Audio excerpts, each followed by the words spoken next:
Hello. Hi.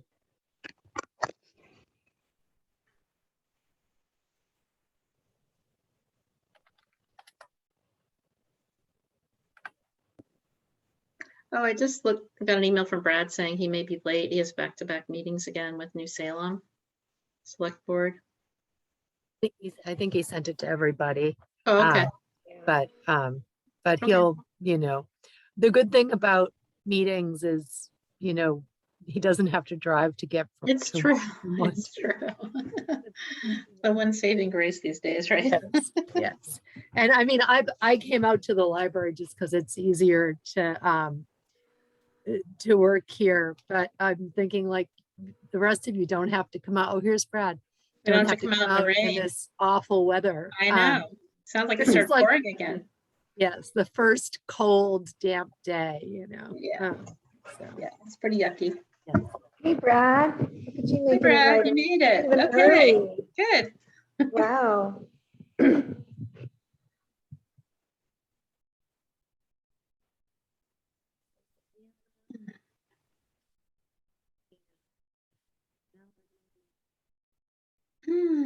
I did a lot of reading today. Oh, yes. So many of you read it over the weekend. I didn't. I did it all today. Well, I mean, I sent a lot of it yesterday, so. You did. Yeah. We were working on gardening the skunks came and chewed up a whole bunch of our yard because we have grubs. And so we had reseeded a new section because of the same thing last year. And now we were doing it again yesterday. But anyway. Yeah, I didn't read anything today. I couldn't, but today, but yesterday I did what I could. Okay. So I'm gonna let a guest in. Okay. Okay. Yeah, we're waiting for Savannah too, right? Yeah, and one other. Tim. Tim. There you go. Oh, right, Tim. Okay. Right. Yes. Okay. Yeah. Okay.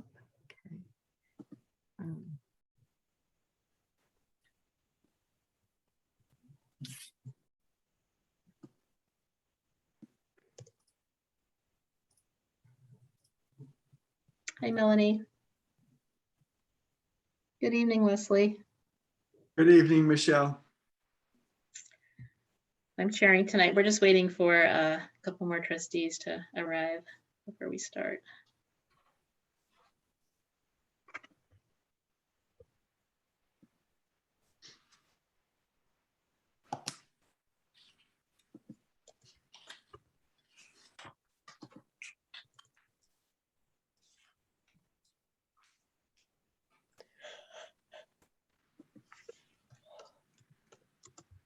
Melanie, do you have like grad school every weekend or once a month? How does that work?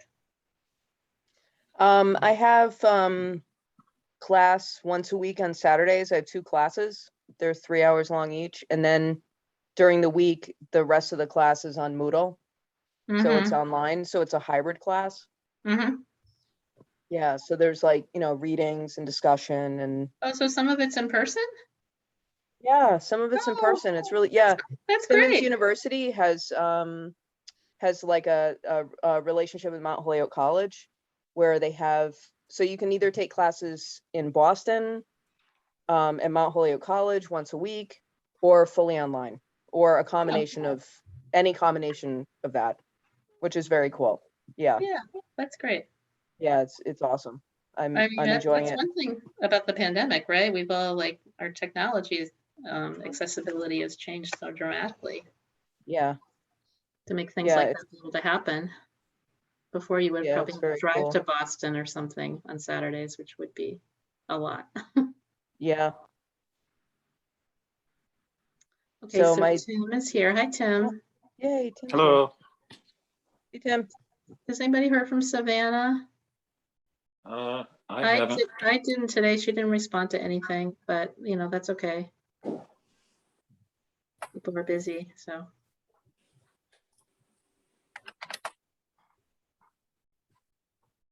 Should we start without her and just assume she's going to show up?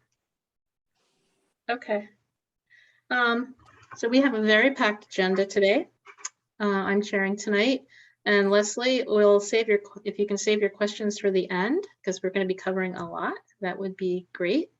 And welcome once again. And Marianne, do you want to do the statement about this being recorded? Sure. So we're meeting on Zoom because it's a pandemic and it's not quite safe to meet in person. Another guest is joining us. Okay. So we're meeting on Zoom, and the recording will be available until the minutes are posted. And here's Savannah. Okay. Okay. Good. And Yeah, did you say there was another guest that joined? Yeah. Mike, Yeah, so Mike Vinsky is here now. he's not on Okay. camera yet, but No. so Michael, this is Michelle Regan-Ladd. I'm chairing tonight, co-chairs with Kate Sell, and we have a very packed agenda. And what we'd like is to address your questions if you have any at the end of the meeting. What we're going to be. Hi, Savannah. Hi. We'll start by reviewing the minutes from the previous meeting. Did everybody get a chance to look at those? And I sent updated minutes, so you want to look at the one that's was corrected.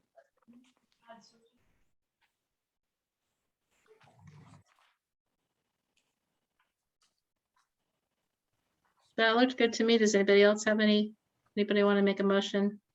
Anybody else agree? Move we approve the minutes. Okay. Kate made a motion. Anybody want a second? Second. I second. Okay. All in favor of approving the minutes as amended by Melanie this evening? Okay. Aye. Hi. Aye. Okay, great. So I just read the MBLC news that comes from Celeste. Is it Bruno, Marianne? You know, I've signed up for that. I don't always read them, but I happened to read it the other day and found out that a local Shutesbury resident has been appointed by Governor Baker to the MBLC board. And that is none other than one of our previous chairs, Karen Traub. So I just wondered if everybody was comfortable with me just sending our card, just congratulating her on behalf of the trustees.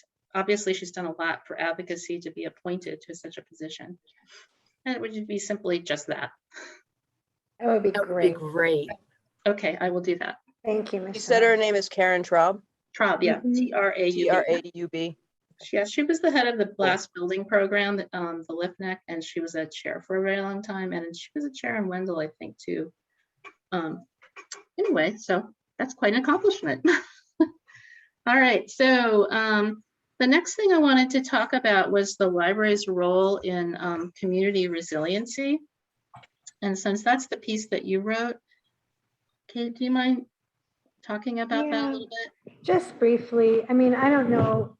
I wanted to float this idea. I wanted to see what reactions to it are. If people don't think it's the way that we should go, I'm not going to push harder on it. I do think that by taking a couple of steps in this direction, there are possibly some funds that could be open to us. I was supposed to have a conversation with Joe Comerford about thinking about resilience in her district writ large with another expert. And I was going to float the idea of some additional support for our new library if we got the MBLC grant in order to support it as a place to increase resilience. In order to do that, I do think we might need to do some things that you wouldn't ordinarily think of as being in a library. But if y'all don't think it's the way to go, I really don't need to push it.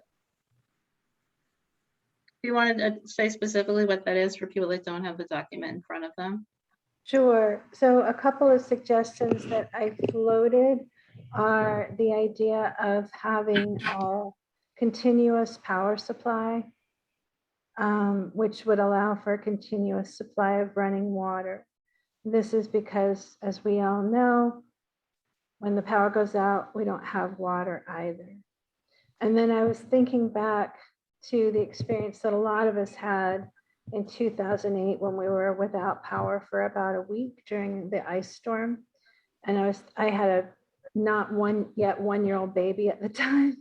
And I was thinking about how hard it was to keep clean and how wonderful it would have been to have a place where you could take a shower. And then I went one step further because the baby was spitting up all over everything and the laundry was nasty, and it would have been great to be able to wash some clothes. So those were a couple of ideas that I had. I know that we're planning on the building using renewable energy. And I was thinking if we could scale the system so that it's large enough to store enough so that we could have some time. I haven't looked into this enough to know how much it would need to be to provide a continuous source of warm water and charging for, devices, phones and stuff like that. But those are the kinds of things I was thinking. Okay, Brad? We've talked about some of this before, and I felt like some of it was specifically mentioned by the MBLC.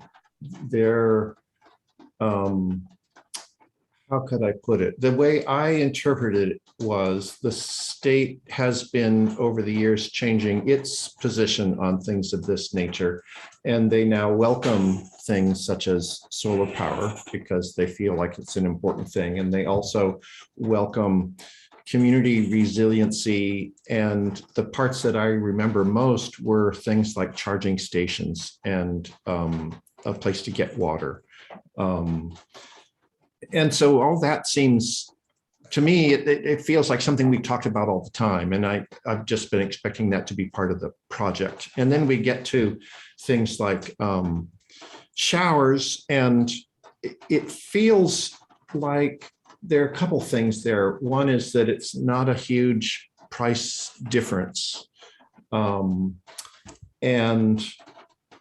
as such, if it's low budget change, I think that's fine too. I feel like we have an opportunity here that would be wonderful to make use of. At some point I cross a line, and I can't tell you where that is. This is me speaking personally. For me, I cross a line, and I feel like if there's a lot of state money available for a lot of resiliency work, then that should be a different project than the library. I feel like this is partly, I listened to the MBLC. I listened to them talking about much earlier on. They were talking about how they didn't want anymore to allow the new library projects to be co-use, to be a library and a senior citizen center, because what they found happened in those situations was the programming that was supposed to be shared ended up being not under the authority of the library, and they wanted to support the library. And they encouraged those kind of shared uses to be separated.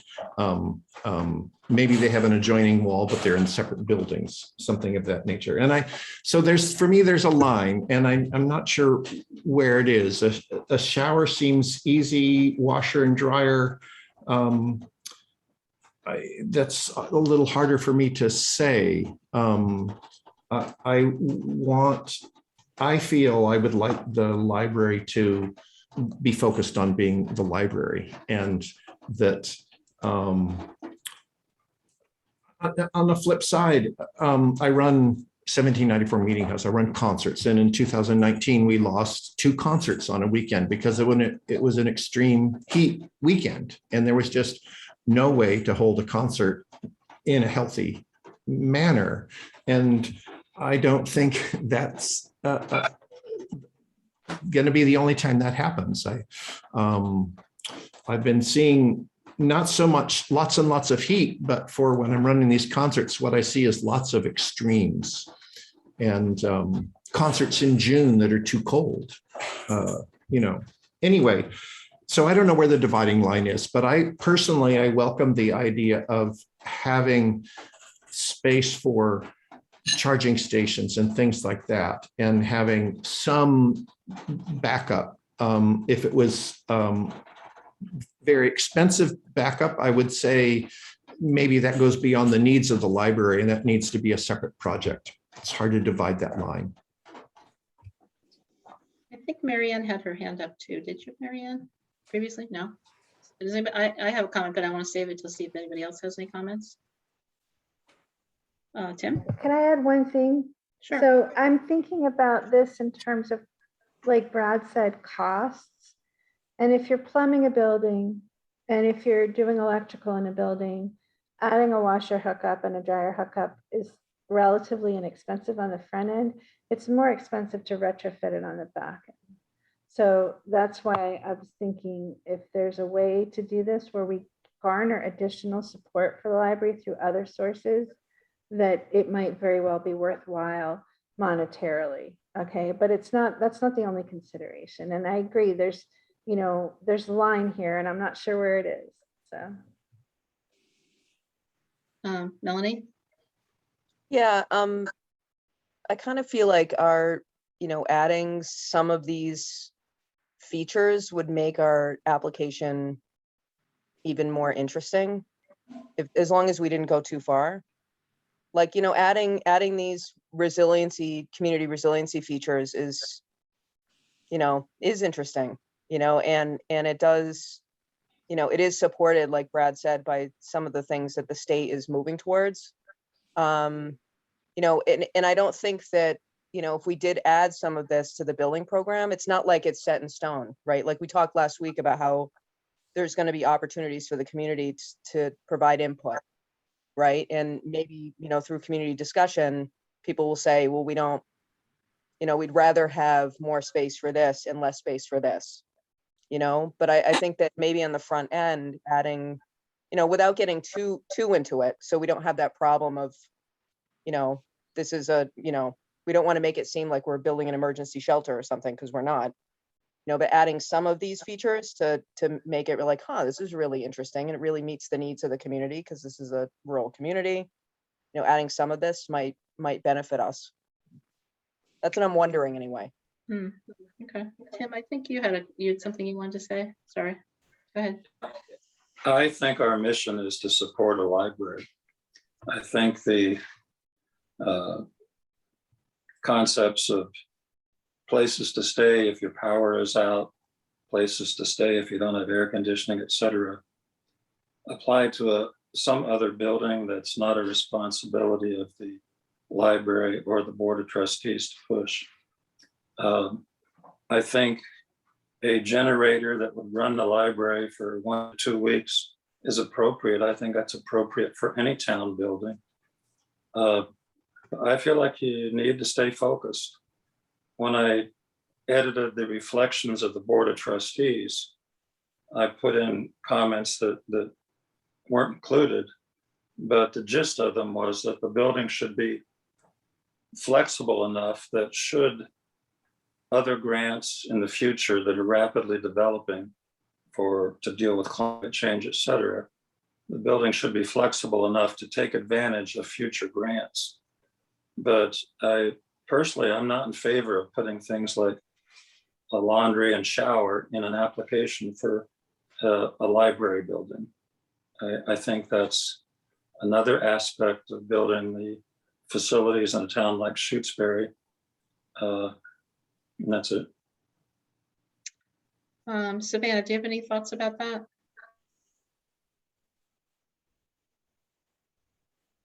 You're muted. Yeah, you're muted, yeah. I guess I mostly agree with Brad about this, about there being a line, and trying to discern what that line is, and trying not to kind of slip and slide along the way. And yeah, so I would say that's more my feeling about it. As somebody who, during that power outage for a week didn't have any heat, I hear where Kate's coming from. But I also think we have to be sort of careful here. Okay. So I kind of am in the same boat as maybe between Brad and Tim. My concern primarily is I'm thinking about the shower situation primarily, the dryer and washer that I don't feel like that's really appropriate. But the showers, I'm concerned about is the library staff having to deal with, like, who's going to clean their showers. Anybody who's been camping and has seen lots of people use public showers, I mean, who's going to clean it? No, that's my kind of concern, thinking about that.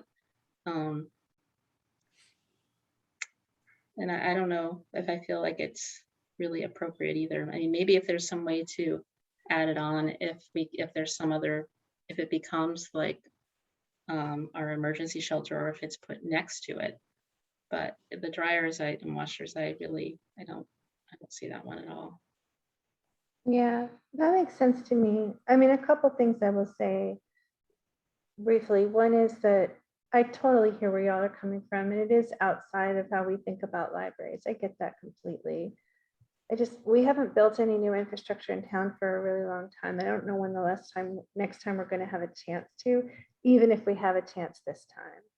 And I feel like there's a piece of this which the state is waiting for us to tell them, right? The state is in Boston, where everyone's got, public water and sewer. And I feel like there's a piece of like, what is it that rural towns in the western part of the state that have been underserved by so many state bodies, including the MBLC, actually need? And I don't want to push further. If folks really feel like we should cut this, let's cut it. But I also do see that there's an opportunity in legislation that has been recently passed in the state to increase climate resilience and to reduce emissions, so that a generator is not probably going to be as appropriate for what the state's emissions plan is, right? Marianne's got her hand up. I'm gonna be quiet now, I promise. Oh, sorry, I didn't see it. Go ahead, Marianne. Yeah. So I definitely think we need to plan to be a cooling center in the summer and a heating center in the winter, but not a shelter. So we're not going to be housing any overnight guests. If we were in Boston or Cincinnati or maybe even Northampton, I might, and I were the library director there, I might be saying something different, but we don't have a homeless population in Shutesbury, right? So people do have houses to be in. They may not be warm all the time, but if they can get out and get, warm for a couple of hours and then go home again, it's enough to kind of get you through the day. I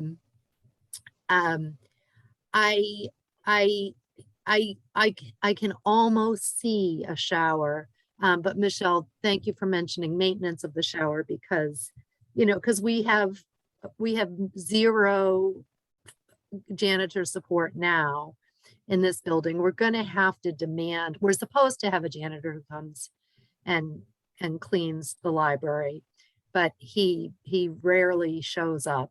And we're going to have to, really have a plan for janitorial services in a new library when we build one. And so we're going to need to think about that. I mean, I was picturing a shower that the water would only be turned on during states of emergency. And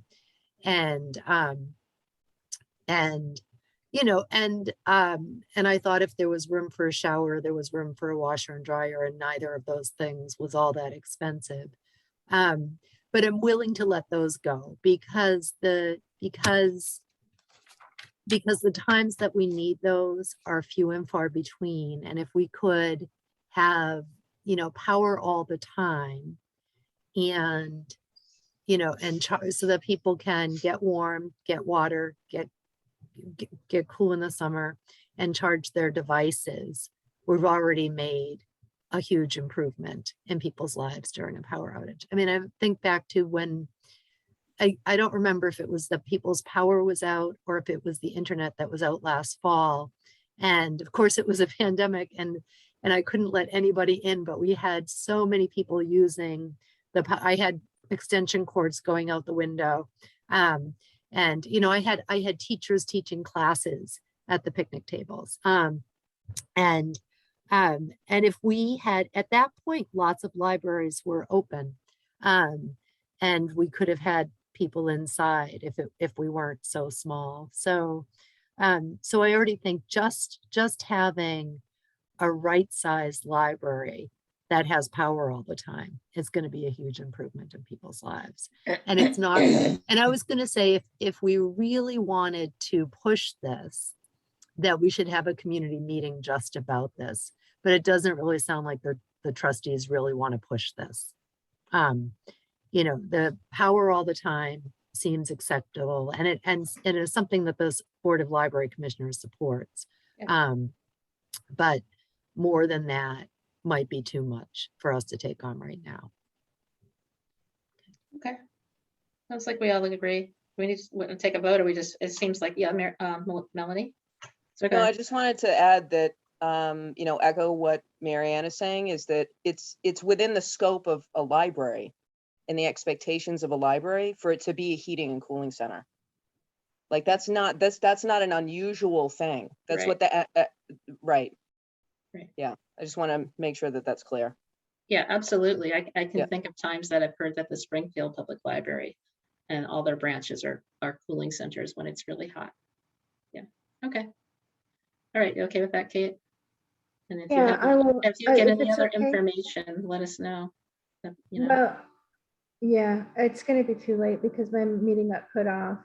I'm just gonna say, I don't feel like with this, I can go to the senator and ask for an earmark because we're not actually doing anything beyond the scope of what the MBLC has to increase town resilience, right? So I can't do that. And I just want people to know that, you know, I think it was a good possibility, and that's probably $100,000 to $200,000 we could have asked for.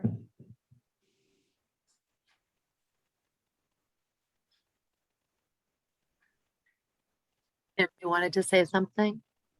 Yeah, I wanted to know what the status of the document called the Reflections of the Board of Trustees is, because the last edit I saw mentions laundry and showers. Right, well, so that's what we're discussing. that's why I brought Sorry. it up. Yeah. That's I why brought it Michelle up. brought it I up. put it on the So agenda. I will remove that from the document if that's the sense of the body and resubmit for us to vote on next week, if you like. That sound good? Mhm. Okay, great. Yeah. Thank you all. Okay, thank you, everyone. All right, so now the bulk of the rest of the meeting is to review the documents that were sent over the weekend. And some were just compiled today so that they, there's not separate documents anymore because they're actually, that's the way they go into the building program. So we'll go category by category. So the first part was the community with a concise history. Anybody have any comments about any of that? Some of us sent some edits today that Marianne already put in, but does anybody who didn't send comments have anything about that? No, good. Is it all good? Okay. The next part was the historic and current industry and economic drivers. Was there any feedback about that? Michelle, I'm sorry, can I ask a question? Sure. So Yeah. I did send comments, but I haven't even had a chance to download the version. So I'm just running a little bit behind. I'm just Okay. gonna, Okay. just so you know, I can step back, that's fine, but I'm not quite with the body yet. Okay. So all that happened was if you sent me edits, I incorporated them. And there wasn't anything, it was little things, right? They It were was really like a comma and the word and, or, you know, it was little things. None of it was earth shattering or changed the, you know, the tone or the content. So, and then all I did was take them and put them in order, all in one document instead of having it be so many different documents, just to kind of organize myself. So that's all those two documents, the two big documents that I said were just all those little parts, except for one, put in order, according to their order in the building program workbook. Okay. Yeah. And so that's why Michelle's now going through them in that order. Just to Okay. make sure, right, that, so yeah, they were, at least what I sent, and I worked off of Kate's edits, so they were all pretty minor things. We did just, and Brad had commented about whether the AC was a nonprofit, and it doesn't show up on the list, so. And I changed that. Right, Yeah. so we changed it to, that's private social club and music venue, because that was Yeah. somewhere else in one of the other edits as well. Does that make sense? Yeah, I think that's fine. I checked, I think it's a C6. 501c6. But I think the way that you're characterizing it is fine. Okay, the C6 is what?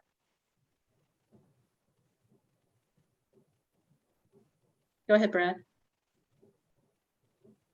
You're muted, Brad. There I go, hitting the wrong button. When I wrote that, I had blinders on and I was thinking of 501c3s because that's what I work with. And then Me too. later, right after I sent it, I drove by the AC and I said, oh, of course, it's not a 501c3, it's one of those others.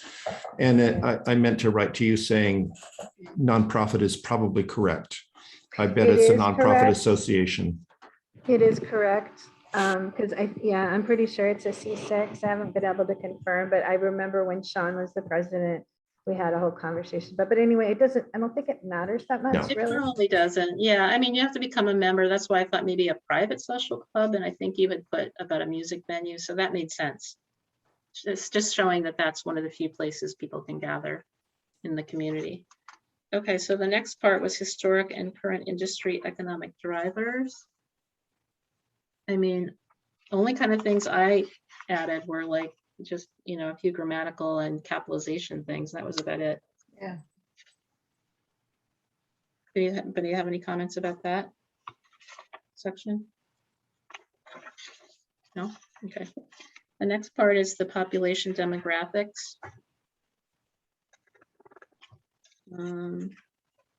Sorry, Michelle, are we now in the many questions combined document? Yes. Yes, you. because they all came broken up, and so Miriam put them all together.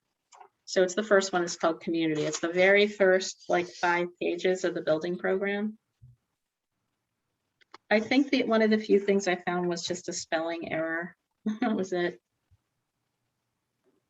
I could see that you had looked at it, Kate. I wasn't sure if anybody else did. I didn't really see any comments from you on that one. Anybody else have a chance to read it? That's okay. I read it. I didn't see anything that I felt like commenting Okay. on. Okay. And then the next part of that was the racial and ethnic diversity, and then income and property statistics. And that's information that I found straight from the Donahue Institute. I found some other stuff from the Department of Education, which is where some of the racial diversity stuff came from about the kids at school. And oh yeah, that was on the other previous page. And then the income and property statistics is right on the town website, and I got the rate per thousand, the average property tax bill from the town treasurer. So that's pretty straightforward. Yes, Tim, do you have something? The line where it mentions students with disabilities, that just makes me wonder. We talked about access, et cetera, for people with various types of disabilities, but in the MLBC's approach, do they include any incentives or anything aimed at learning disabilities that should be incorporated as part of a library? Not that I'm aware of. Are you, Marianne? There's For an LS. example, if a student is, let's say, dyslexic, and there are programs on a computer that can help them deal with that dyslexic problem, which I've seen in past experiences. Does the library have any leeway to provide special tools, special books, whatever, to help students that might use it with who might have learning disabilities. Is that intended to be something that's included in the library according to MLBC? There are grants that you can get for serving, different populations of people. So if it were an elementary or high school student, assistive technology would be provided by the schools. So that, and then, but there are grants. There was a round of grants for serving people with autism in libraries. A couple of libraries I know have gotten those. I just never, in this building, I just couldn't see trying to, make a point of, trying to create services for people with autism in a space this small. And there are different kinds of grants that will come around. Something as specific as dyslexia, maybe not, but anyway, but elementary and high school students would have assistive technology provided by the school system. So if there is any possibility in the MBLC's grant to help students with learning disability, you feel you've looked at it, that you're aware of it, whether they have them or not. Right. Yes. Yeah. I mean, they definitely have one for serving people with autism. So, yeah. So, I mean, those aren't construction things, those are service things. And that's a whole other set of grants. Like the grant that pays for the fitness programs. Okay, but for example, a totally quiet room for a person that might have some neurological issues, or I don't know enough about these types of issues to be very explicit, but an extremely quiet room might be a construction issue. And I'm really just asking for information. If any of these buildings or the MBLC has considered any of these things, is this something we need to think about? That's basically my question. Right. Okay. Yeah. Questions, I don't Jen? think it's okay. Probably not this grant, but yeah, sounds like Marianne's usually aware of those things. She just goes after those grants. Okay, and then we have the 20-year population projection and demographics. There isn't a lot of information really, because the UMass Donahue Institute is the only place they can get it, basically. But anybody have any comments about that? No? Okay. Then we're going on to the next section, library history, governance, and operations. Some of this came right out of the last building program, as far as the history, founding of the library.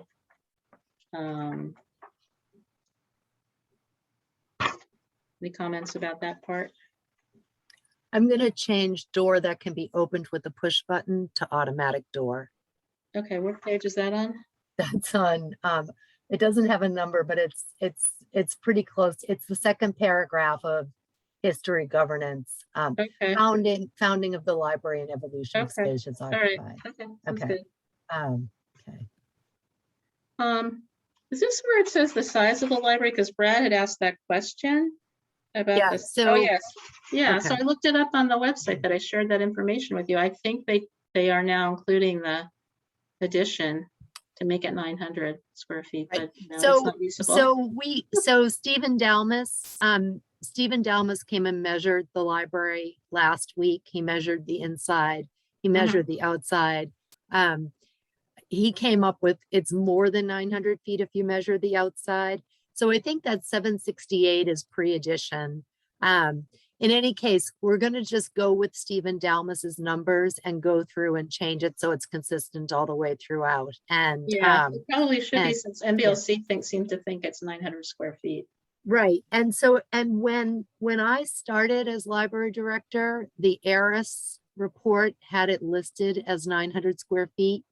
And then I measured the outside and I got 768 square feet, but I think I didn't include the bathroom and the hallway and the ramp because I thought they weren't like assignable space or something. I mean, I don't know why I confirmed that it was 768. So we're just going to go with Stephen Dalmas's numbers because Stephen Okay. Dalmas is a retired building inspector and a trained architect. So I think, you know, we're just going to go with that, and we're going to go through all the documents and make it consistent all the way throughout. Makes Okay. sense. Okay. All right. Okay. Okay. Yeah, I was surprised when I went and looked at that spreadsheet and saw that it said 900. I'm like, oh, we always use 670, 768. Right. Okay. Yeah. Thanks for posing that question though, Brad. Was there anything else about that section that needed to be reviewed? That is, once again, founding of the library, evolution of spaces occupied. And it's right up to date with all of the things that have been happening since the pandemic.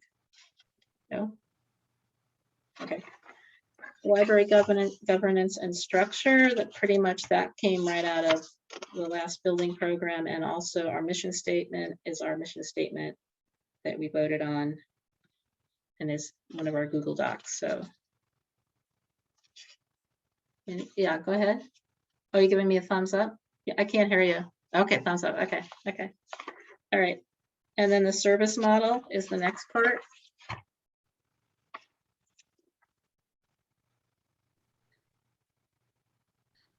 Any comments about that?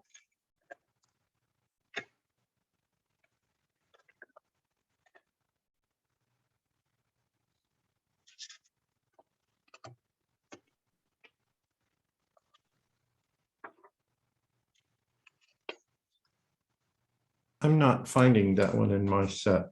What was It's all its part, full it's all title? part of, it's all part of the The first, long document? the long document. Yeah, it's near the end. Very end of it. And it was after, Library it- history. right.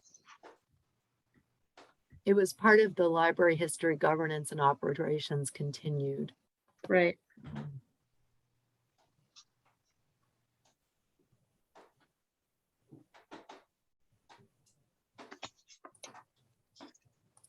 Okay, I've looked at it. Okay. Any comments? And then the staffing level, it's straightforward. Okay. All right, next part is the part that Marianne sent earlier. Let me find it. I have all these papers. What did I do? Here it is. I printed things out because I like to write on them.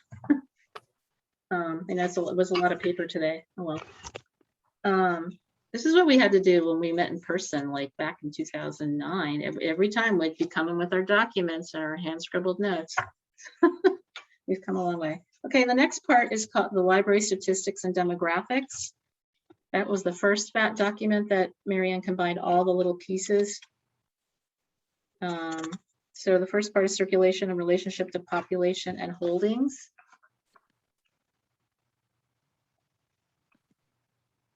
Anybody see anything? Any comments about that? There's a lot of data in this one. Non-resident circulation, total circulation, digital circulation from 2012 right up to 2021.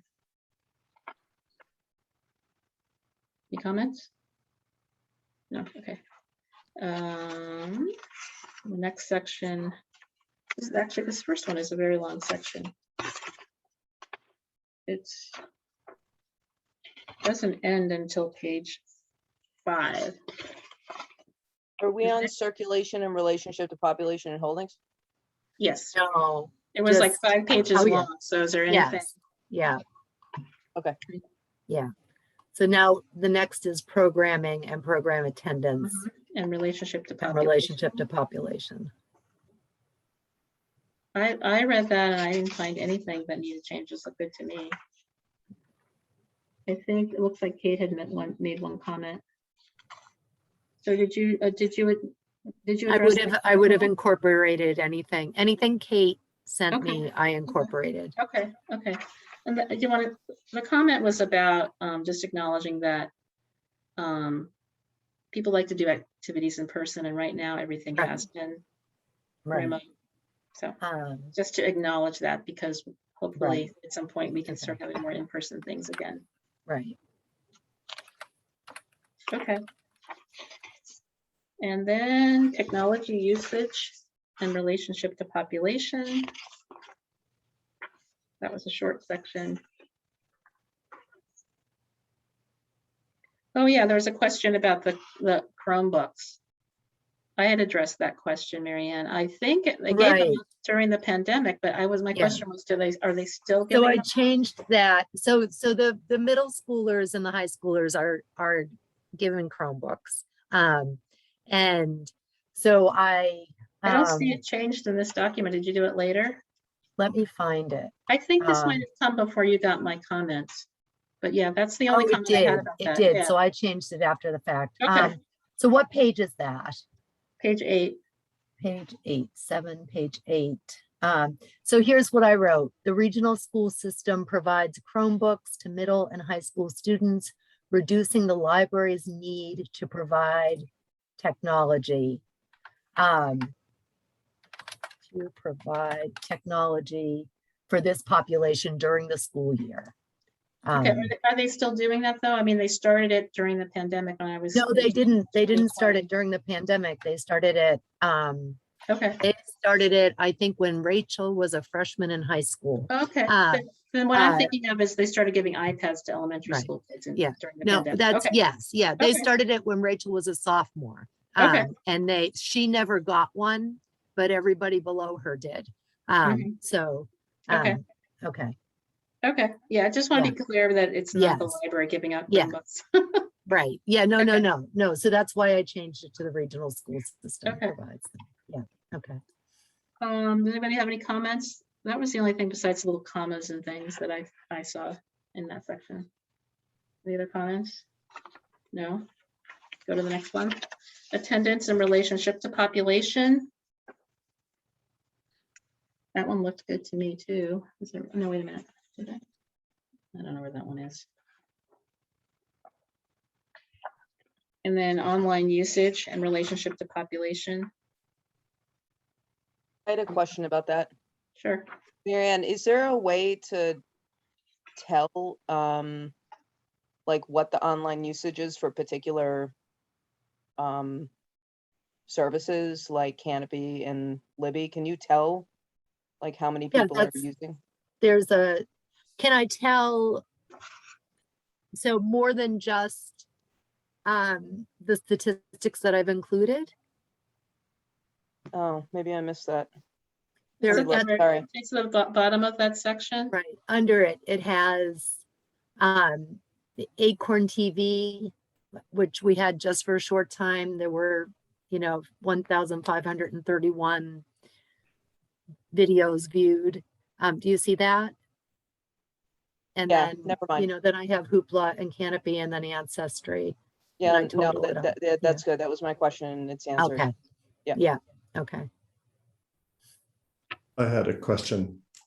Yep. Backing up to attendance in relation to population. Marianne, things dropped in visits to library in 2020 and 2021 because of the pandemic. But do these numbers include the people served with books put outside? So they don't. So according to the Institute of Museum and Library Services, curbside service is not service. So the statistics we keep for so the MBLC doesn't collect those statistics. So but our circulation reflects the use, so when we go back and look at circulation, like our circulation did drop for fiscal year 21 because we were closed the whole entire year. But so according to the official definition of attendance, it's people in the building. So in that case, can we add a sentence that said, this is not adding statistics because they don't apply, but a sentence that says during the pandemic, we provided a whole bunch of books. We made arrangement to serve our population when they couldn't visit us inside. I know we say that elsewhere, but it just feels like it belongs here too. Would that make sense? An I- extra sentence? I agree with Brad. I think that would be good. Okay, And there's never a Um, problem with redundancy, really, okay. in grants.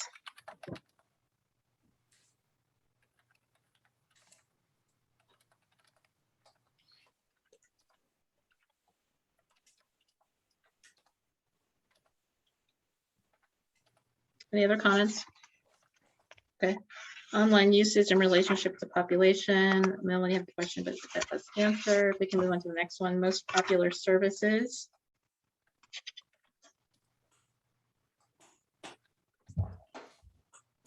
No comments. Okay. Yeah, there you can see what the circulation was. And then the children's programming and adult programming is after that on the next page.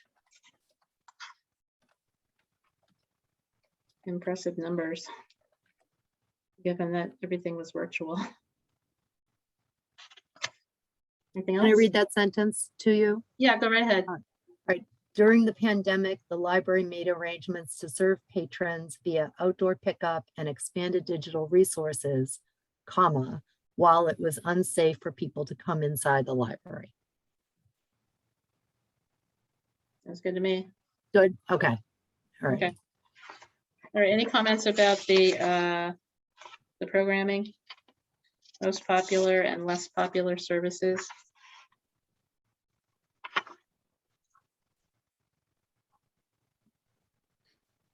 Yeah, there isn't much to say about less popular services. No, I'm gonna move this table down, but Brad will, well, I'm not gonna worry about it. I'm sure when we go to format it all, we'll get all the tables in the right place. But I almost just declined to answer that question. But then I think the way I answered it was, we don't do these things as often, but they still matter just as much. So, Yeah, and if something wasn't popular, you just wouldn't hold it again. I mean, that's kind of a Right. given, right? right, I'm right, surprised they even asked the question. right. Yeah, I think it's just a way to have libraries talking about what they do. So, Does anybody else have any other comments about that? Yeah, go ahead, Kate. Well, and I think it is intended to encourage some, self-criticism and reflection too, right? So I'm glad that you answered it seriously. mhm. Okay. And then the last thing that came was the project building plan efforts to date. Did people have a chance to read Oh. that? Well, so the other one that people had a chance to review that isn't in either of these is the one about how the overall existing facility hinders good library service. Oh, right, Do right. you have that one? Okay. There's so many papers. I don't know if I do or not. And that just didn't fit into either one of these categories. So, I thought I had them all, but.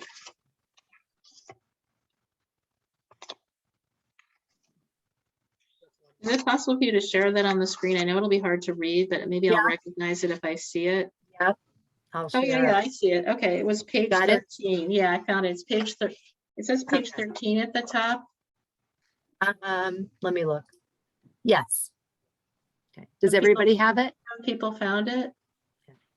Oh, yeah, okay. So were there any comments? I sent my comments, but there wasn't a lot because there's a lot of comments that already been put in, which I agreed with. So Marianne, where is the that grate that's built into the floor? Is it really in front of the circulation desk, or is it kind of like Really smack is. No, it's Yeah, right in front of the no. in the circulation middle desk. of the Yeah. library? I mean, it's not, so I changed it. So, let's see, it's in front of the circulation desk. I mean, it's not center in front of the circulation desk, but it's in front of the circulation desk, Okay. I mean, yeah. I visualized it in front of the magazine thing and thinking it's right in the middle of the library. You can't help but walk over it if you're walking to Right. something. That was Right. sort of my point, because And I if you're don't in remember line- standing on it. I want, Yeah. If you're in The line thing for the is- circulation desk, you're kind of Right. forced to it too, right? Yes, yeah. I mean, so, the magazines are right in front of the circulation desk, so there isn't a lot of open space. No, there So, isn't. yeah. Okay, I was just questioning because I didn't remember like standing on it. I remember being aware of it, but I just didn't remember being there when I was checking things out, but that's okay. Marianne, you got my edits, right? Yeah. Adding about the, okay, about the toilet. Oh, Okay, tell us what that is. I sent edits to Oh, Marianne yeah. about adding about how the toilet had to be closed. I mean, the bathroom is closed now because of the concern Right. about, Right. airborne fecal matter spreading COVID, Right. and how, that's I toned it down a little. I toned it down a little, but still, yes. yeah. Yeah. And that leads to, in terms of, programming, little kids who need to use the bathroom, their parents are going to need to take them across the street to the town hall. And that in and of itself is an unsafe situation, crossing that street. Totally. Been there, done that. Even with it does, some kids will not use a composting toilet either. So that's Right. the other issue. Were there any other comments about this section? Go ahead, Brad. This is actually about all the sections. The page numbers that are listed on the top, they're all a reference to the workbook. The Yes. page numbers of the final document will have very little to do with the page numbers in the workbook, but it's an excellent reference back to what we're feeding things into. Right, exactly. Okay, any other comments then on the hindering factors? No, okay. Then we'll move to the last one that was the, I don't know if everybody had a chance to read it. I can't remember when this one came in, about the project planning efforts, which I thought was really well written. There was so much detail. It was great. The whole history of all of the attempts to have another library. Anybody have any comments? So Kate, you said you didn't have time to read that. Do we have time to do it now? Yeah, we do. We're ahead of schedule because people read stuff Yeah, we're for rocking. the most part. So I don't know if Yeah. anyone, it was just me or if others have the other already. people, because that one did come in kind of late. It came in this afternoon. Oh, I Who guess needs- it was afternoon. Yeah. Who needs to haven't read seen it? it yet. Why don't you raise your hand if you need to read it? Okay, Kate, anyone else? Brad? I'll read that. You're going to read it now? Okay. All right. And Brad, you have it? Okay. I mean, I had like two minor things, One was to say something instead of and proposition 2.5 should be capitalized. But that was it. But it was very well documented, I thought. I see two things. Okay. Let me see, second page. From the bottom, the third paragraph from the bottom, first line on December 10th, blah, blah, blah, blah. Mhm. Participated is misspelled. Oh, yeah. You're right. And then going up 2 paragraphs above that, the town of Shutesbury still needs a new library. Going down one line, I'm not sure, this may be intended, a team of 4 library lovin' with a, Yes, because that's how we did it. in that's the- how you think of it? Okay. They call Well, themselves library lovers. so this was Susie Mosier's thing and she wrote the publicity and that's what it was. Okay, Wow. okay. Out And you- there in our overalls and our plaid shirts and our straw hats. And Marianne, the paragraph before you got my little addition of Board of Trustees, because of was missing. Okay, I'm gonna put that in there right now. The other thing is to, in some places it's Board of Trustees, in some places it's Library Trustees. We're gonna pick one and go all the way through and have it be, Makes sense. the Yeah, same, yeah. makes the same. Yeah. Board of Library Trustees, we're just gonna have to decide what you all are called and go through and, but you know, we can do that at the end. We can do a search and, okay. There's a similar issue with library director versus director. And in a lot of things, the kind of writing I get involved in, we tried hard to say the longer one early and the shorter one thereafter. And so saying whatever our full title is, Library Board of Trustees, possibly saying trustees from that point forward. Mhm. Right. Yeah, good point. Okay, Kate, and then Savannah. Am I English? Am I misremembering the vote? I thought it was straight up 522 to 522. Did I have that wrong all these years? It was 522 to 522 with one provisional vote. And then the provisional vote was allowed and it was a yes Okay, all vote right. or good enough. confirmed or whatever.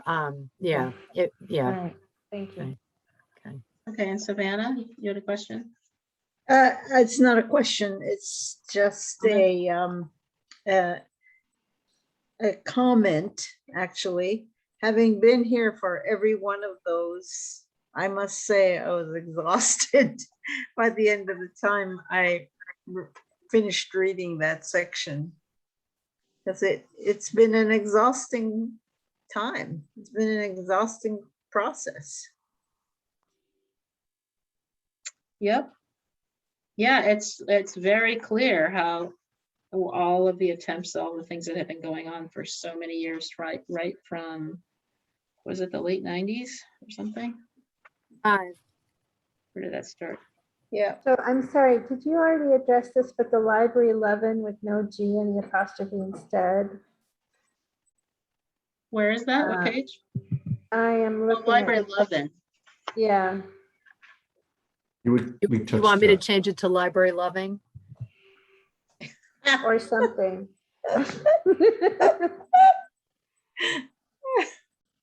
I think library loving with a hyphen would be more appropriate. So I kind of hate to be so stuffy. Yeah, that's all right. I fixed it. I was just taking it from the publicity. All right, that's fine. Any other comments? I have one. Okay, go ahead, Tim. On the next paragraph below the one with the 11 adults in it, the last sentence says this effort also helped to change the narrative. I'm just wondering if that whole sentence could be removed. It doesn't seem to me to really contribute anything. What is the Sounds a little- sentence? Sorry, Tim, what's the sentence? It starts with this effort also helped to change the narrative about the library from an organization that had tried to force a construction project on an unwilling community to an organization that offered creative opportunities. I just, be honest, don't see what that contributes to this document. To me, it just has kind of a negative tone to it. You know, I kind of agree with you, Tim. As a person who was on LiftNet, we weren't trying to force anything. So I No, kind of but agree. there was a narrative that, you know, there are people saying that now, you know. But so what? It doesn't really have a place in here, I don't think. Okay, I almost took it out before I sent it to anyone. So I think it's not that relevant either, because this is more a history of all of the attempts to rally to get a new library.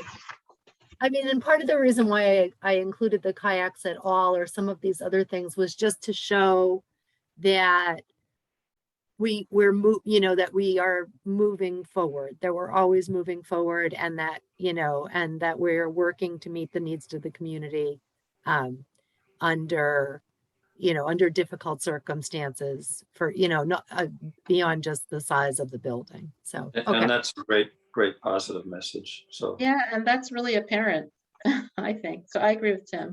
Anybody else? I agree with Tim too. The only thing I would say is that something that pulls it together with a conclusion that does say, you know, this is, let me just think for a second. I feel like what you've got is together these efforts helped create a small welcoming outdoor recreation destination, okay? And that's true for that. But it feels like all of the various efforts at fundraising have also had a community building and service component beyond the fundraising, right? You're getting, I've gotten to know people through the spring spruce apps. I've gotten to know people through the library dinner, fundraising dinners or other activities.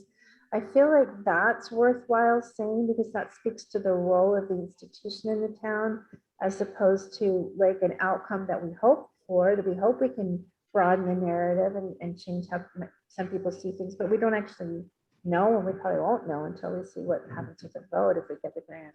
So I maybe would think of it that way. I don't know what y'all think about that. I like that. I like it some more positive. It wouldn't necessarily go in there. No, it doesn't, but I feel like it goes somewhere, and Right. I just haven't had a chance. Marianne, I don't want to put you behind though. Maybe it just needs a concluding statement at the very end, Kate. I think I agree with you. I think that makes sense because that shows all the efforts and all the outreach that it's been going on. I got something. All right, ready? Okay. All right. Okay. So, all right, so I'll just say it because we're being recorded. Just a sampling of library fundraisers for the new library fund are mentioned in this document, period. The efforts of the Friends of the Library for the past 10 years have raised, and we'll put X amount of dollars. But perhaps more importantly, Friends of the Library fundraisers have been community building events, bringing the community together around a common cause of raising the funds needed to build a library that meets the needs of this community. I like that. Okay, I'll go back and all right. So I'll just get it from the recording tomorrow and put it in, and then, yeah, okay. And then I think that should go in. So in between the paragraph each spring for the last 9 consecutive years, town meeting, and then private fundraising continues. And then there's another paragraph that says library services and use of the library have grown. And the paragraph about fundraising goes in there. Okay. Or statement about fundraising.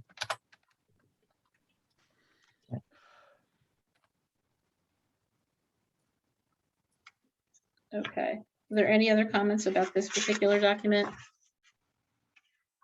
Did you have a chance to finish reading the rest of it, Brad and Kate? Yeah. Okay. All right. Wow. We're ahead of schedule. It was amazing. Thanks because everybody time to read things ahead of time, which was wonderful.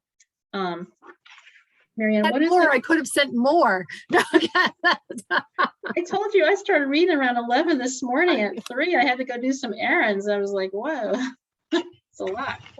Stop her now. So, Marianne, what is left that any of us could help with? Are you able to? I don't know that any of you can really help with it. So Brad came up today and he has, oh my God, he's got an Excel spreadsheet, you guys. So he is Mr. Organized. So we went through his Excel spreadsheet, which he created from the workbook. And there's stuff left. Like there are a bunch of program areas, but I really feel like I have to do those. And then some questions to be answered, but they're minor questions. And so, so I did another section today and I have outlines for most of the other questions, but really we've done a lot. So Brad's gonna start plugging this stuff into the workbook. We're gonna start deleting some of the stuff that doesn't really relate to us. You know, we're not gonna have a wellness room. And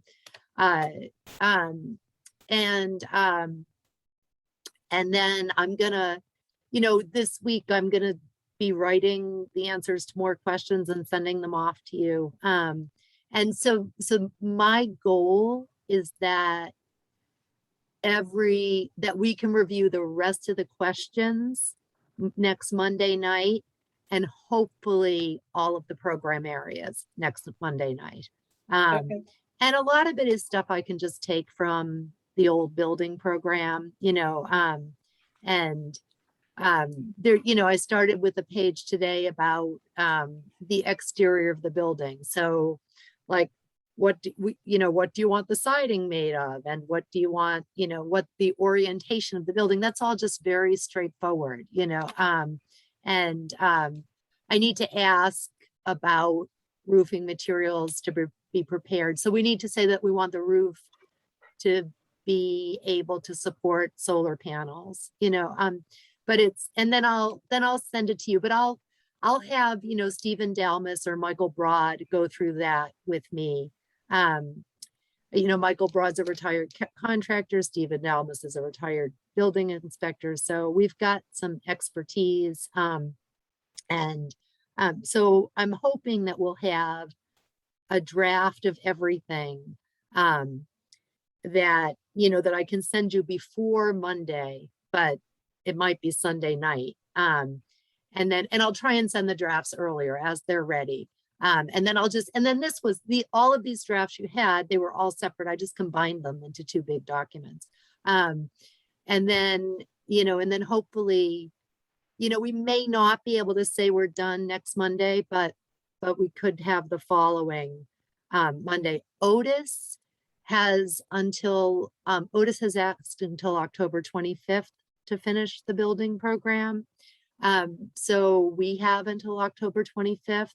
I would really love it if it could be done on the 18th, mostly done next week. And if it's not done next week, then done on the 18th. And then, you know, yes, Brad? So does that mean we should schedule a meeting for the 18th? That would be great. It sounds like we should, yes. I was just looking at the calendar, see when that is, so a couple weeks away. Monday, the 18th, which I think would normally be the meeting. Yeah, it would be, it's the third Monday. Has her hand up. Okay, can everybody do that? You can, okay. Okay, let's try to be done next week. If we Well, can. so a couple of things. I will be in Europe. I'll be in the UK. If it's possible to move it forward an hour, I could do it. If we could meet at like 6 o'clock your time, that's 11 o'clock my time, I'll probably be able to do that, jet lag and all. So I would be glad, and I'd be glad to.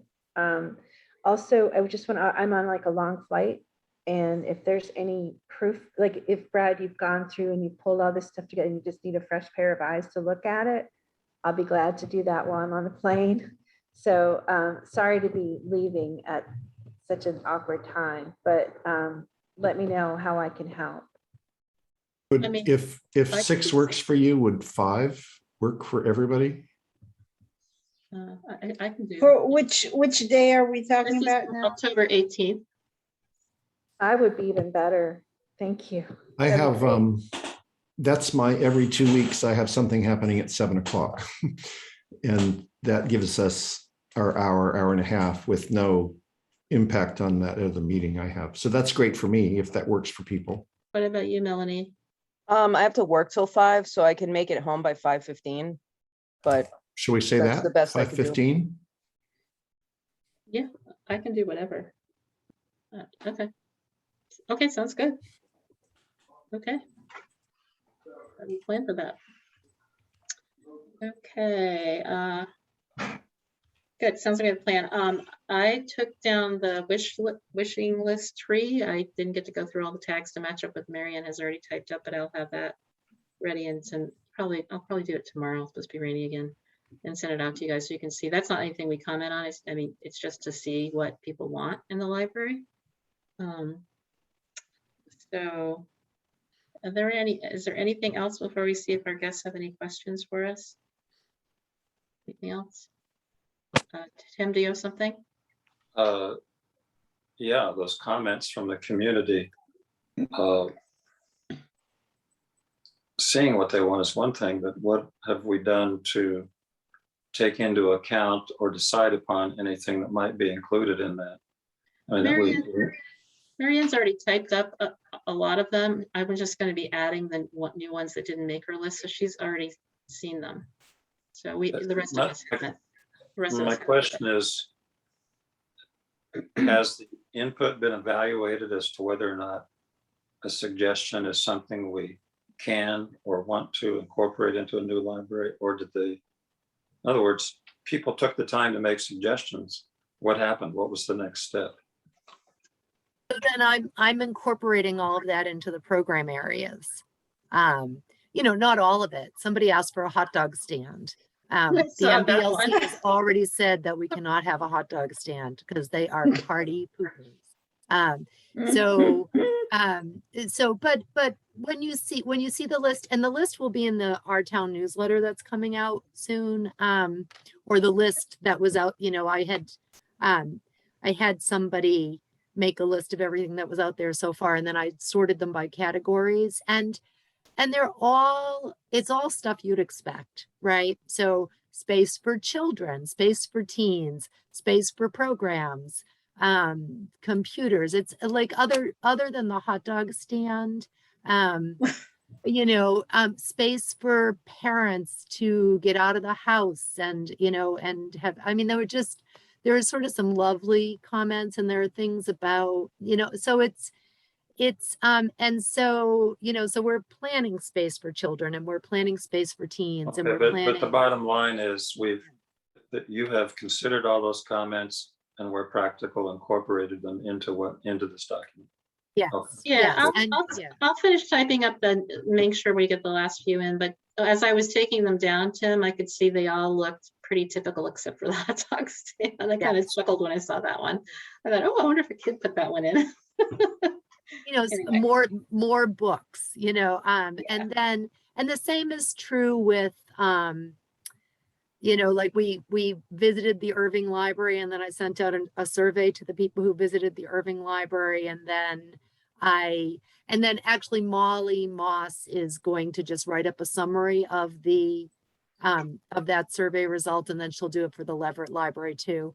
And then and then we'll have the summary of those surveys in the building program, and then the architect will see those, and then this wish list will be part of the building program, and the architect will see those. So it's not so much what we need to know, it's what the architects need to know. And so we'll make sure that that information is incorporated in it. Okay. Good question though, Tim. So I guess we have a few more minutes if our visitors have our guests have anything that they want to ask. Leslie, did you have anything? Yes, I do. Okay. Can you hear me? Yeah. Great. I think it was last week's meeting where you all were reviewing comments for the long-range plan, and I think it's the update, and you were trying to get it submitted by October the 1st. Did that happen, or am I somewhere out in planet space? Yeah, no, I submitted the long range plan the next day. So that is that a draft that was submitted, or that's the long range plan? Long range plan. Okay, and when might it be posted on the library website? Probably by next weekend. Okay. Yeah, we all approved it last week, so that's why she was able to send it in. Okay, yes, that was my understanding. So, but I just, Good question. Yep. it was a follow-up question of what I was listening to last week. My next question is, in terms of the demographics, is there a median household income that is listed for Shutesbury?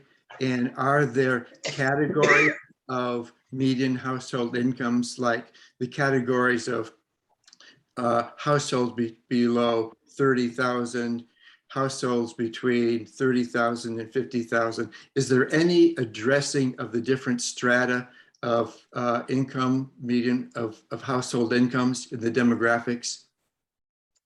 No, it's not broken down that way. I think I got this off the town website, as I recall. But I did find a per capita, which is different than median household income. Median household income is 85,114, but per capita is 43,096. And then there was, I think this might have been from the Donahue Institute, the percentage of living below the poverty line, or it could be from the town website. I can't recall, but it's 8.64%. So that would be the state, defined by the state.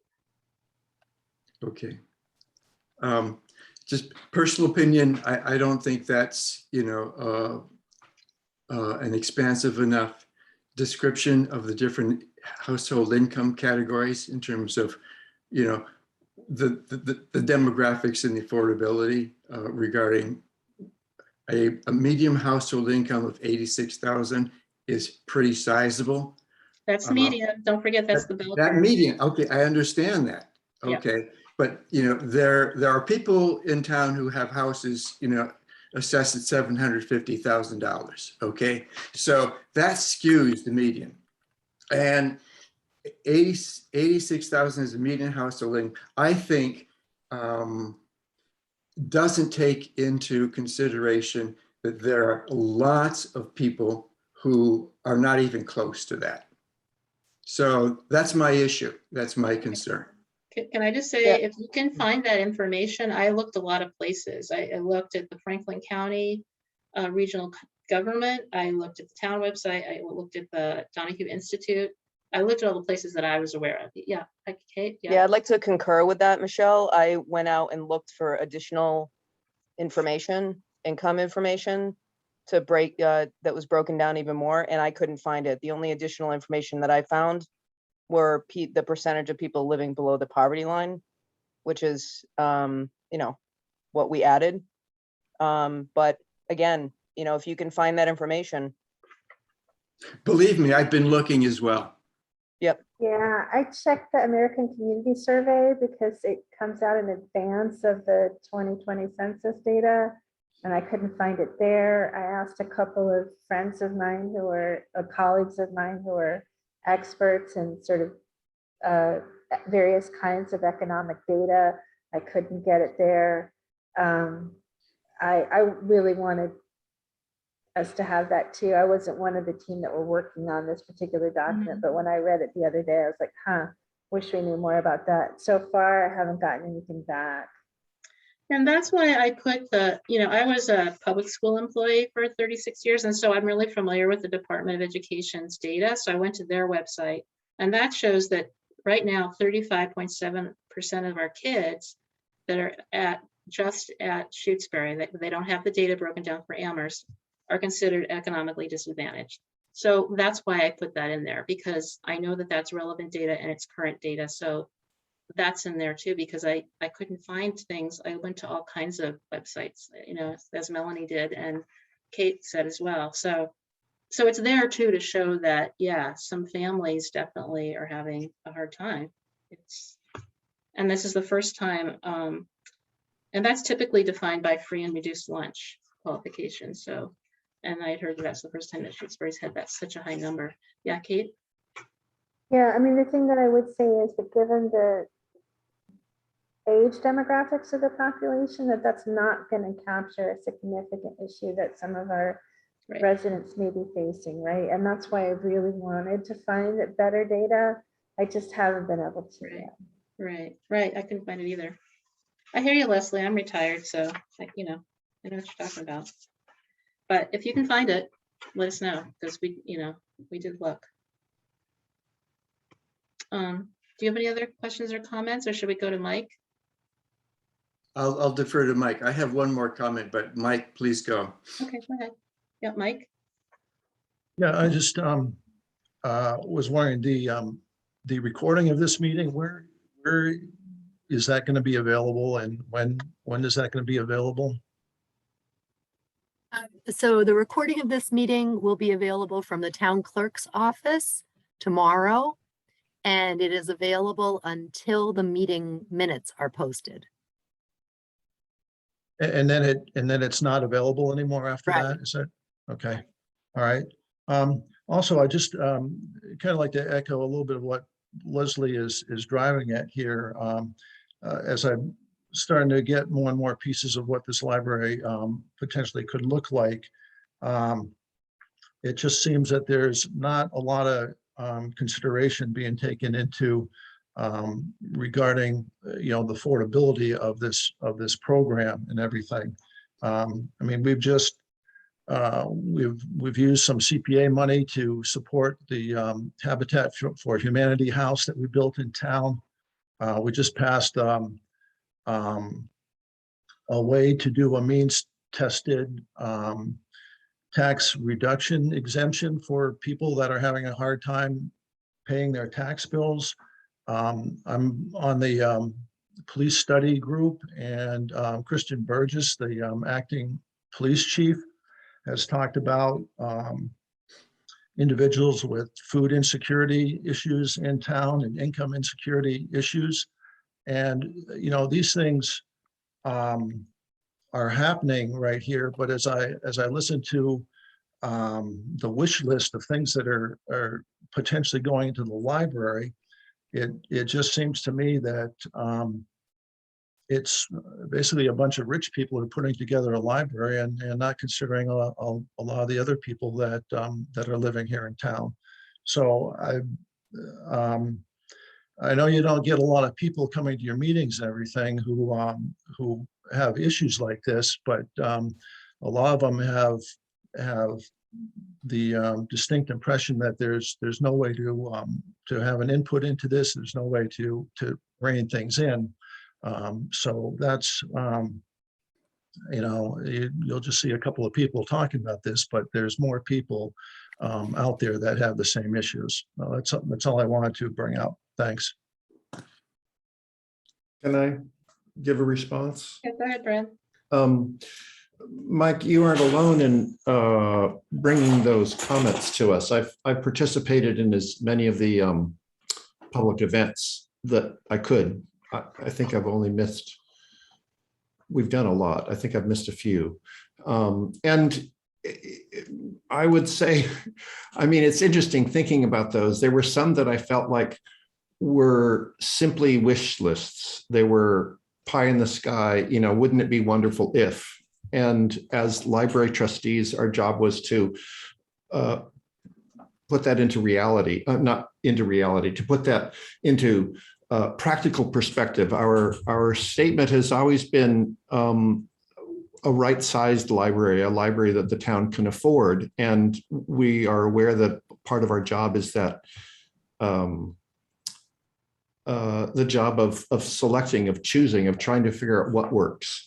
And at some other meetings, I felt like the meetings were primarily of people who were concerned about the costs, and we listen to those and we reflect on what they've said, and we've tried to incorporate that into what we're doing too. I mean, we've tried very hard to have one of the documents we were looking at today was this long list of public meetings we had, and the part that fascinated me was they were all different. They were different groups of town people. We were trying so hard to reach them in every different way we could.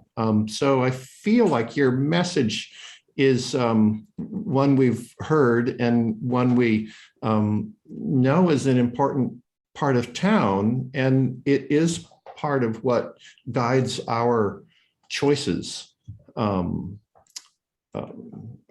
That's probably all I can say.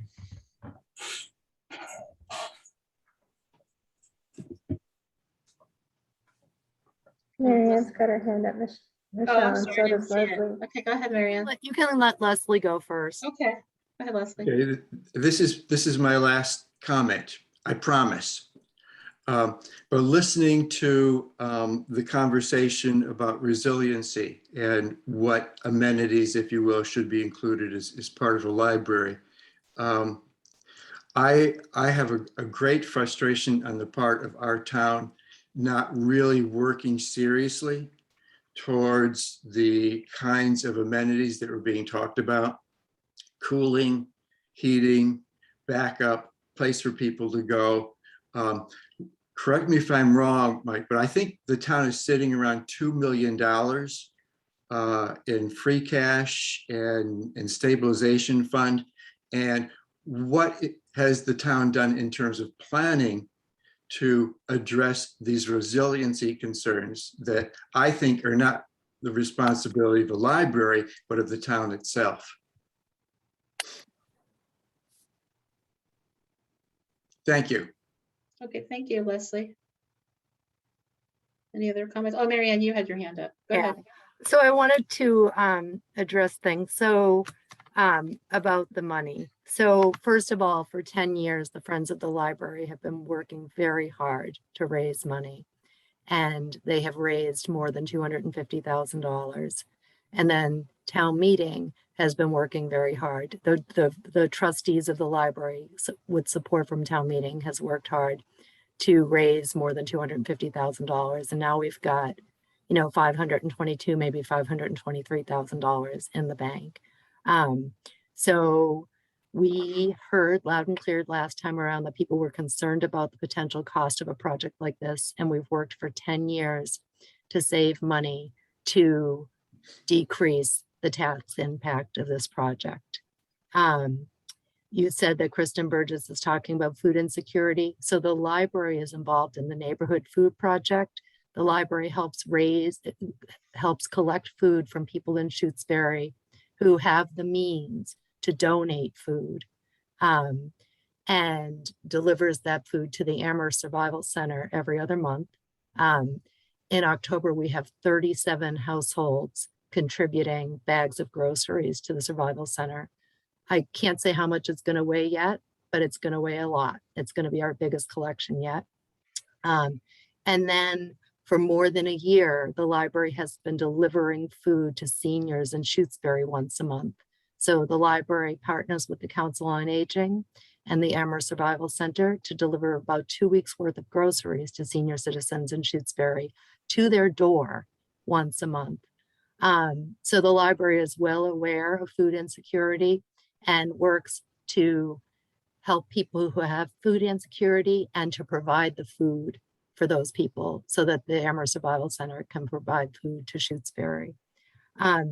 The Board of Library Commissioners knows that it's hard for small towns to build libraries.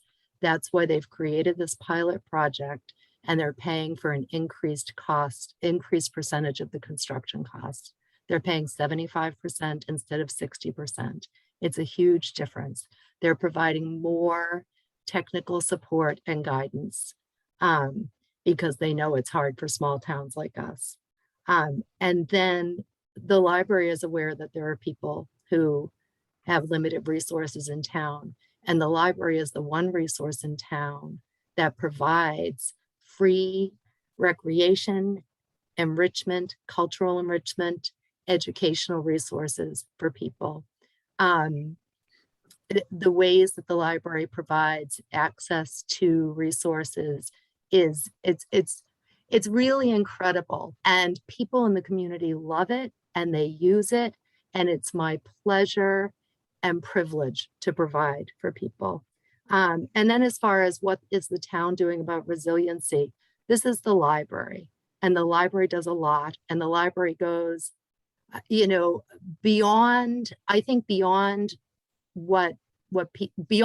certainly beyond what it ever did before I was the library director. And every year we provide more services with basically the same resources. Every year we expand our services, and the library is thinking about resiliency because towns that have good social infrastructure are more resilient in times of emergencies. And the library wants to provide it, but it's not the library's job to decide what the whole entire town does. We already do more than our share, happily. Go ahead, Mike. And then we're gonna have to wrap it up soon just because we are scheduled just till 9. It's already Sure. up. Yeah, no, Mary Ann, I hear what you're saying and the library does do an outstanding job. There's no doubt about that. And especially impressed with what you've done during the pandemic to keep the library services going and expanding library services. You've done an incredible job doing that and everything. So, with that thought in mind, it's like, you do so much and you provide so many services that why do we need to do more? I mean, it's, why do we need a bigger building? And, you're saying that you've continued to increase what you've been able to do with the same, basically facility that's been around for a long time. And I don't see, really the need to go bigger or anything like that. Go ahead, Marianne, and then I have a comment as well. Well, I think we need to wrap it because up. Mike, it's not sustainable. It's not sustainable. It's not fair for a community to rely on one very generous, very talented employee who is in no way, shape, or form a rich person. So it's not fair and it's not sustainable. So I'm doing this because I care about the community and because I'm passionate about what I do and because people need the services I provide. And what people also need is for the services I provide to be sustainable. And the way to make what I do sustainable is to build an adequate library facility. Right, and that's my comment, and then I think we need to close. I agree. I feel like the building is totally inadequate. It's not safe. We really need a building, and we've been saying that for more than 10 years. So with that, I'd like to close our meeting because it's after 9, and we'll see you all next Monday. Bye. I just want to thank Mary Ann for all her work the last few days. It's been amazing. Yes, you cranked out a lot. Good night, everybody. Good night. Okay, thank you, Michelle, so much for sharing. Thanks. tonight. Good night.